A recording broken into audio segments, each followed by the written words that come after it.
9 on your side.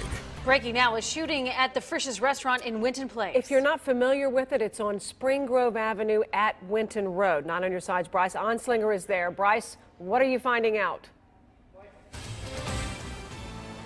Yeah, we're live here in Spring Grove Village at the Frisch's in the parking lot. This is a large crime scene. I want to show you what the situation looks like right now. You can see that this is apparently where that shooting happened. There is some evidence there in the ground. Police officers here, along with several detectives, canvassing this scene. What we know right now is police are looking for a blue Dodge Dart.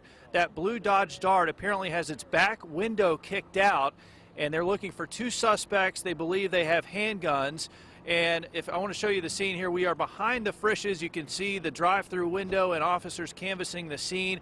Again, the suspects, a limited description on the actual suspects other than 2 men with handguns driving a blue Dodge Dart with that back window kicked out. We have seen some evidence that apparently somebody was shot. We do not know how many victims, how many people were actually shot in this situation, but there is blood on the ground, so we do know that somebody was injured in this. But right now, information very limited as police are still canvassing the area and gathering information. But again, a large crime scene here in Spring Grove Village, and again, behind the Frisch's here along Spring Grove Avenue. Let's go back to you in the studio.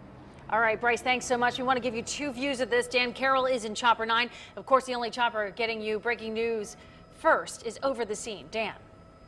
Yeah, and this is the wide shot of that scene, and where Bryce said the shooting happened, we saw the same thing when we first got here. A lot of blood right there by the entrance to the drive-up window, but it happened in a portion of the restaurant to where the employees or people who were in the restaurant probably did not even see anything going on because there's no windows in that part of the restaurant. Now, when we got here, we saw 1 person being loaded into an ambulance. We also saw a second ambulance, and it appeared to us there was another person in that ambulance, and both of those ambulances left the scene quite some time ago. So we may have more than 1 victim here, and right now police just beginning their investigation and also on the lookout for that blue Dodge Dart with a couple of armed suspects they believe inside, and the back window of that car kicked out. So hopefully for police that'll be easy for them to spot. I'm Dan Carroll in Chopper 9. Well, it's a good description. Thanks, Dan.